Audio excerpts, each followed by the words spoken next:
นะโมตัสสะภะคะวะโต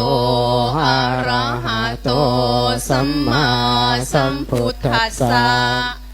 นะโมตัสสะภะคะวะโตอะระหะโตสัมมาสัมพุทธัสสะนะโมตัสสะภะคะวะโต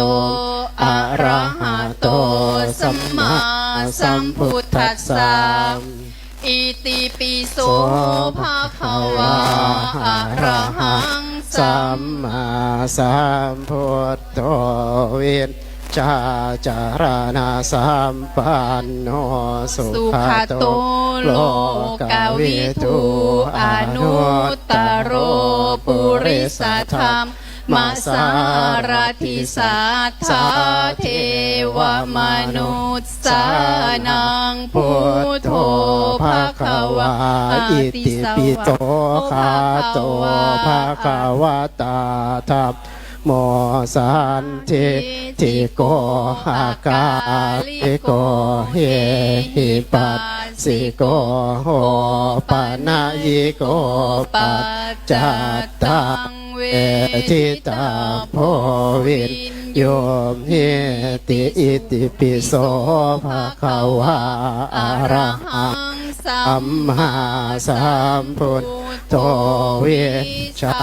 จารณะสัมปันโนสุขโตโลกวิทูอนุตตโรปุริสธรรมมาสารทิสัทธาเทวมนุษย์สานังพุทโธภะคะวะอิติปิโสภะคะวะอะระหังสัมมาสัมพุทโธวิชาจารณะสัมปันโนสุขโตโลกวิทูอนุตตโรปุริสธรรมมาสารทิสัทธาเทวมนุษย์สานังพุทโธภะคะวะอิติปิโสภะคะวะอะระหังสัมมาสัมพุทโธวิชาจารณะสัมปันโนสุขโตโลกวิทูอนุตตโรปุริสธรรมมาสารทิสัทธาเทวมนุษย์สานังพุทโธภะคะวะอิติปิโสภะคะวะอะระหังสัมมาสัมพุทโธวิชาจารณะสัมปันโนสุขโตโลกวิทูอนุตตโรปุริสธรรมมาสารทิสัทธาเทวมนุษย์ญาติโยมต่อขบวนนะข้างหลังต่อเดินต่อเดินต่อสามเณรมาแล้วสามเณรมาอาลามมงคลแล้วสัมมาสัมพุทโธวิชาจารณะสัมปันโนสุขโตโลกวิทูอนุตตโรปุริสธรรมนิมนต์มาเลยนิมนต์พระเรามาให้เป็นพลังพุทธานุภาพธรรมานุภาพสังขานุภาพพุทโธภะคะวะเสียดายไม่มีสายสิญจน์ปิโสภะคะวะแตะจับมาร่วมกันอาจารย์สุพจน์มาสุขไปลูกหลานเนี่ยหน่อเนื้อพุทธังคุณทูอนุตตโรปุริสธรรมมาสารทิสัทธาแม่หญิงเอาไม้ช่วยกันแม่หญิงไม้ตัวเหลืองไม้สายไม้ลอยช่วยกันไม้มีนี่ไม้นี่บังอิติปิโสภะคะวะอะระหังสัมมาสัมพุทโธวิชาจารณะสัมปันโนช่วยกันพงรักช่วยกัน โลกาวิทูอนุตตโรปุริสธรรมสารติสัทธาเทวมนุษสานังพุทโธภควาอิติปิโสภควาอะระหังสัมมาสัมพุทโธวิชาจารณสัมปันโนสุขโตโลกวิทูอนุตตโรปุริสธรรมสารติสัทธาเทวมนุษสานังพุทโธภควาสวาคาโตภควตาธัมโมสันทิทิโกอากาลิโกเอหิปัสสิโกโอปนัญิโกปัจจตังเวทิตาโพวินโยหิติสวาคาโต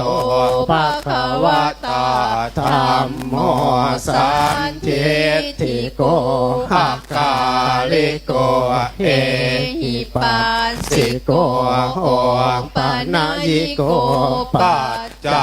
ตังเวทิตาโพวินโยหิติสวาคาโตภควตาธัมโมสันทิทิโกอากาลิโกเอหิปัสสิโกโอปนัญิโกปัจจตังเวทิตาโพวินโยหิติสวาคาโตภควตาธัมโมสันทิทิโกอากาลิโกเอหิปัสสิโกโอปนัญิโกปัจจตังเวทิตาโพวินโยหิติสวาคาโตภควตาธัมโมสันทิโกอากาลิโกเอหิปัสสิโกโอปนัญิโกปัจจตังเวทิตาโพวินโยหิติสวาคาโตภควตาธัมโมสันทิทิโกอากาลิโกเอหิปัสสิโกโอปนัญิโกปัจจตังเวทิตาโพวินโยหิติสวาคาโตภควตาธัมโมสันทิทิโกอากาลิโกเอหิปัสสิโกโอปนัญิโกปัจจตังเวทิตาโพวินโยหิติสวาคาโตภควตาธัมโมสันทิทิโกอากาลิโกเอหิปัสสิโกโอปนัญิโกปัจจตังเวทิตาโพวินโยหิติสวาคาโตภควตาธัมโมสันทิทิโกอากาลิโกเอหิปัสสิโกโอปนัญิโกปัจจตังเวทิตาโพวินโยหิติสวาคาโตภควตาธัมโมสันทิทิโกอากาลิโกเอหิปัสสิโกโอปนัญิโกปัจจตังเวทิตาโพวินโยหิ ติสวากขาโตภะคะวะตาธัมโมสันทิติโกอาการิโก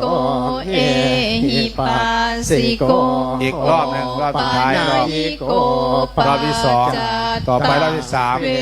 ทิตาโพเวนโย เอติสุปฏิปันโน ภะคะวะโตสาวกสังโฆ อุชุปฏิปันโนภะคะวะโตสาวกสังโฆยายาปฏิปันโนภะคะวะโตสาวกสังโฆสามีจิปฏิปันโนภะคะวะโตสาวกสังโฆยะติทังจัตตาริปุริสายุคานิอัตถปุริสาปุคาลาเยสัพพะคะวะโตสาวกสังโฆอาหุนายโยปาหุนายโยตากินายโยอัญจาริการานิโยอนุตตรังพุญญาเกตังโลกัสสติสุปฏิปันโนภะคะวะโตสาวกสังโฆ อุชุปฏิปันโน ภะคะวะโตสาวกสังโฆยายาปฏิปันโนภะคะวะโตสาวกสังโฆสามี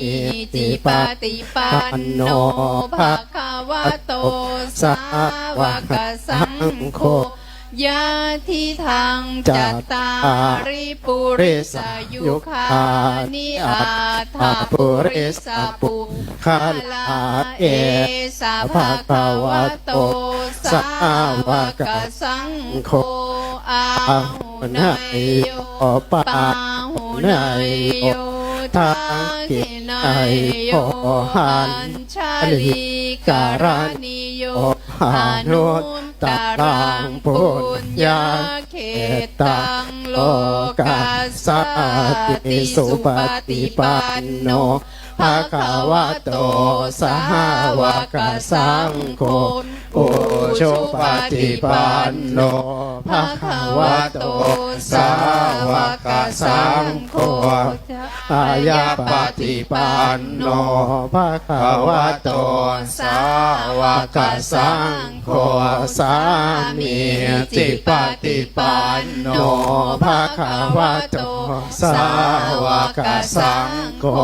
ยะติทังจัตตาริปุริสายุคานิอัตถปุริสาปุคาลาเยสัพพะคะวะโตสาวกสังโฆอาหุนายโยปาหุนายโยทักขินายโยหันจาริการานิโยอนุตตรังพุญญาเกตังโลกัสสติสุปฏิปันโนภะคะวะโตสาวกสังโฆ ขึ้นแล้ว โอ้ชุด ตีคล้องเลยนะตีคล้องตีคล้องใครอยู่ใกล้ระฆังตีระฆังใครอยู่คล้องใกล้ตีคล้องโยนโยน ยาปฏิปัน ทิศตะวันออกที่ว่าตีคล้องลม ตีจะแบบผ้าจะขึ้นถึงยอด สามีจิปฏิปันโนภะคะวะโตสาวกสังโฆยะทิตังจัตตาริปุริสายุคานิหัตถปุริสาปุคาลาเยสัพพะคะวะโตสาวกสังโฆอาหุนายโยปาหุนายโยทา พระคุณเจ้าขึ้นข้างบนเลยนะ อัญชาริการา สวดมนต์ นิโยอนุตตรังพุญญาเกตังโลกัสสติติปิโสภะคะวะอะระหังสัมมาสัมพุท โตวิชชาจารณะสัมปันโนสุขโตโลกวิทู โอหานุตตโรปุริสธรรม มาสา ราชิ สาธา อาเทวามนุษย์สานังพุทโธภะคะวาติสวาคาโตภะคะวะ ธรรมโม สันทิทิโกอากา เดี๋ยวจับผ้าไว้นะฮะแล้วหันหน้าหาองค์พระธาตุนะฮะ โอปันนายิโก จับมา อาจารย์ตังเวทิตาโพวินโยนิติอิติปิโส จบแล้วจบแล้ว จบ เดี๋ยว แล้ ก็ ว ไอ ฮะ ฐานละไอฐาน เออ คุณโยมนำเลยโยมฐาน แล้วจับผ้าแล้วหันหน้าหาองค์พระบรมธาตุนะฮะทำจิตใจให้เป็นสมาธิ เพื่อให้พลังบุญของเราได้ร่วมกัน เดชพระคุณหลวงพ่อเจ้าหน้าอำเภอกำลัง ในวันนี้จะได้เป็ จะ นพลัง นำพวกเราทำสมาธิก่อนญาติโยมไอฐาน สุวรรณตาสุทันฐานัง เกิดชาติไหนก็มีผ้าห่มเกิดชาติไหนก็ผิวพรรณสวยงาม เกิดชาติไหนก็ขอให้รูปสวยรวยทรัพย์นับวิชาปัญญาดี สาธุ ว่าตามนะ ว่าตาม พุทธบูชา พุทธบูชา มหาเตชะวันโต มหาเตชะวันโต ธรรมบูชา ธรรมบูชา มหาปัญโย ม มหาปัญโย สังฆบูชา สังฆบูชา มหาโพควโห ม ม หา หา โพ โพ ค คะมโหเนี่ย ติโรกนาถัง กิโลกานาถัง อภิปูชยามะ อภิปูชยามะ อติเตกีระ อาติเตกิระ จัมปาสีนคเร จำปาสีนคเร สัมมาสัมพุทธะ สัมมาสัมพุทธะ สาลีลิกธาตุ สารีริกธาตุ นาตุนะนามัง นาตุนะนามัง นักราฐาเนวะ นัครธาเนวะ มหาสารคามัง มหาสารคามัง นักระสีมัง อา นา ต ค ละ ร สีมัง ปัจจุปันนันจะ ปัจจุบันนันจะ ศิลสานมามะ ติรสานามามะ ข้าพระเจ้าทั้งหลาย ข้าพระเจ้าทั้งหลาย ขอนอบน้อมนมัสการ ขอนอบน้อมนมัสการ พระบรมสารีริกธาตุ พระบรมสารีริกธาตุ ขององค์สมเด็จพระสัมมาสัมพุทธเจ้า ขององค์สมเด็จพระสัมมาสัมพุทธเจ้า เรื่องเล่ากันว่า เรื่องเล่ากันว่า ประดิษฐานอยู่ ประดิษฐานอยู่ ณนครจำปาสี นานครจำปาสี ในปางอดีต ในปรางอดีต แล้วกลับกลายมาเป็นที่ตั้ง แล้วกลับกลายมาเป็นที่ตั้ง เมืองนาดูน เมืองนาดูน เขตจังหวัดมหาสารคาม เขตจังหวัดมหาสารคาม ในปัจจุบัน ในปัจจุบัน ด้วยเสียงก้าว ด้วยเสียงกล่าว ข้าพระเจ้าทั้งหลาย ข้าพระเจ้าทั้งหลาย ขอน้อมถวาย ขอน้อมถวาย พระห่ม ผ้าห่ม อันปราณีตผืนนี้ อันปราณีตผืนนี้ เพื่อถวายเป็นพุทธบูชา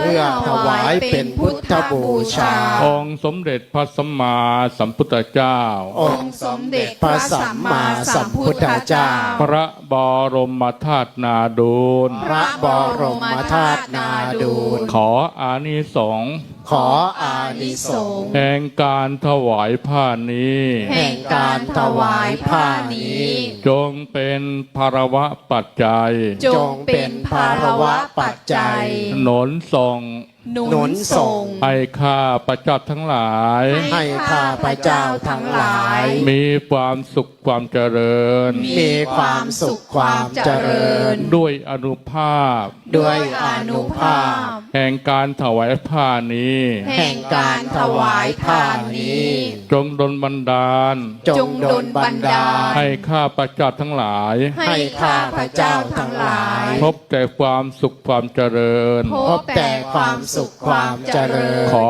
บุญกุศลส่วนนี้ ขอบุญกุศลส่วนนี้ จงเป็นเกาะแก้วกำแพงทอง จงเป็นเกาะแก้วกำแพงทอง ป้องกันอันตราย ป้องกันอันตราย สิ่งชั่วร้ายทั้งหลายทั้งปวง สิ่งชั่วร้ายทั้งหลายทั้งปวง อย่าได้มาเบียดเบียน อย่าได้มาเบียดเบียน อย่าได้มาทำร้าย อย่าได้มาทำร้าย ขออานิสงส์ ขออานิสงส์ แห่งบุญกุศล แห่งบุญกุศล ที่พวกข้าพเจ้า ที่พวกข้าพเจ้า ได้ทำการบูชาแล้ว ได้ทำการบูชาแล้ว ขออำนาจ ขออำนาจ พระพุทธเจ้า พระพุทธเจ้า พระธรรมเจ้า พระธรรมเจ้า พระสังฆเจ้า พระสังฆเจ้า เทวดาอารักษ์ทั้งหลาย เทวดาอารักษ์ทั้งหลาย นาคคุดมนุษย์คนทัน นาคพุทธมนุษย์คนทัน บารมีธรรมทั้งหลาย บารมีธรรมทั้งหลาย ขอจงได้หนุนส่ง ขอจงได้หนุนส่ง ให้ข้าพเจ้า ให้ข้าพเจ้า มีความสุข มีความสุข ทั้งกายและใจ ทั้งกายและใจ ทำการสิ่งใด ทำการสิ่ง ขอให้สิ่งนั้น ขอให้สิ่งนั้น จงพลันสำเร็จ จงพลันสำเร็จ จงพลันสำเร็จ จงพลันสำเร็จ จงพลันสำเร็จ จงพลันสำเร็จ เป็นที่รักใคร่ เป็นที่รักใคร่ ของมนุษย์ ของมนุษย์ และเทวดาทั้งหลาย และเทวดาทั้งหลาย ทุกการ ทุกการ ทุกเมื่อ ทุกเมื่อ ด้วยเถิด ด้วยเถิด สาธุ สาธุ หุยติ สาธุชัยยันโตโพธิยามุเลสักกายานังนัน ทิวัตโน เอวังตะวังวิชัยโยนโหหิชยันสุชยมังคะเลนอปารา จิตตปาลัง เก